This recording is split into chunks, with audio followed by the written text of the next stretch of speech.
Sir যদি কিছু মনে না করেন আপনি লাকেশটা নিয়ে দেই।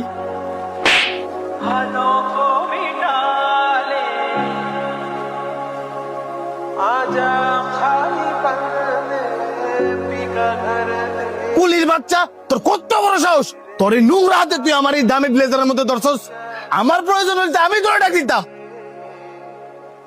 টাকাওয়ালা লোক দেখলেই গায়ের উপরে হুমড়ি খেয়ে বরস। না স্যার, আপনি আমার ভুল বুঝতেছেন। আমি পরিশ্রমের বিনিময়ে টেয়া নেই, আমি কোনো ভিক্ষাওয়ালা না। চুপ থাক বেয়াদব, তোদেরকে আমার চেনা আছে।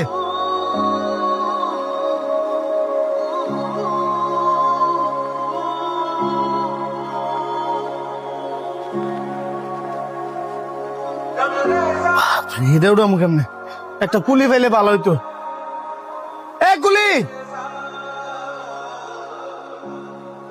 এটা সেই কুলিটা না যারে আমি কিছুদিন আগে থাপ্পড় মারছিলাম?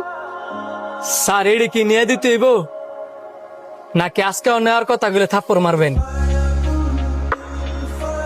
স্যার কিছু মনে করবেন না, একটা কথা কই। আমরা কিন্তু মানুষের সেবা দিই, আর এই সেবার বিনিময়ে আপনার কাছ থেকে টাকা নেই। আপনার ব্যাগগুলা যদি আমি ওইখান থেকে না নিতাম,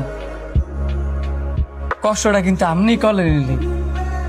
রিক্সাওয়ালারা যদি রিক্সা না চালাইতো, আপনার কিন্তু মাইলের উপরে মাইল আড়া লাগবে। মেট্রোরা যদি মেট্রোগিরি না করতো, তাহলে আপনার টয়লেট কিন্তু আপনার পরিষ্কার করা লাগবে।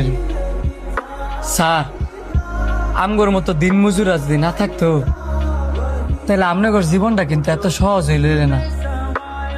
তাই আমি একটা কথাই কমু, কোনো কাজের এই ছোট চোখে দেখেন না।